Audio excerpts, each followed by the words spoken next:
I won't disappoint you. Yusuf Buhari step up consultation. You see, Muhammadu Buhari's son is making a consultation because he also wants to run for an office in Nigeria. He wants to run for a political office, probably as senator or House of Rep member or House of Assembly of his own state, and he's telling Nigerians or his own people that he will not disappoint them. This is the son of a man who told Nigerians the same thing but ended up disappointing them. Yes, the son of Muhammadu Buhari is telling Nigerians that he won't disappoint them if voted into office. His father made more promises and ended up disappointing all of us before handing power over to the demon we currently have now as the president of the Federal Republic of Nigeria. One of the worst things that happens to this country was having Muhammadu Buhari as president of the Federal Republic of Nigeria since 2015.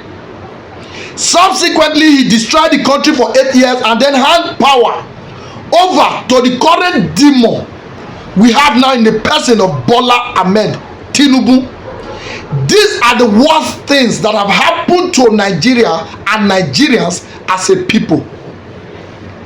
The son of one of these demons is coming now to tell you that he won't disappoint you if voted into power. Did his father, Muhammadu Buhari, ever fulfill any of the promises made to Nigeria prior to 2015?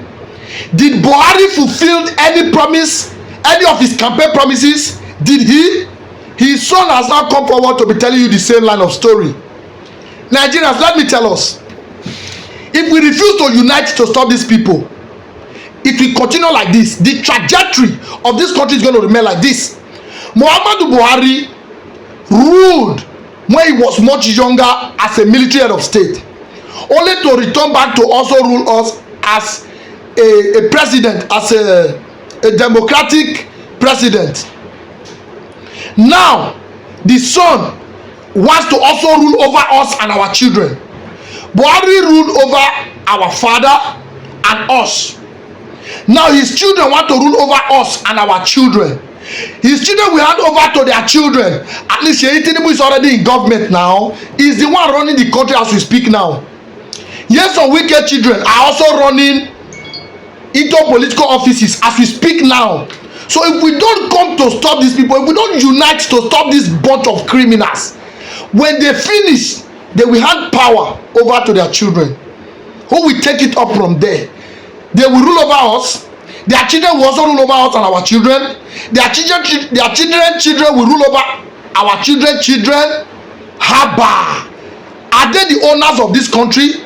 Nigerians, the earlier we put ourselves together to stop these crops of thieves, these crops of criminals we have in government that won't relinquish power until we go for them, until we start doing to this bunch of criminals, politicians, what bandits are doing to us, we will never have peace in this country. There can never be peace without war. If you are afraid to lose your life, you will actually lose it for nothing. Those that are not afraid to lose their life are the ones that will have their life spared.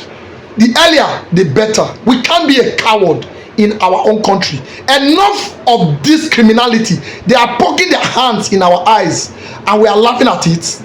We cannot do anything, right?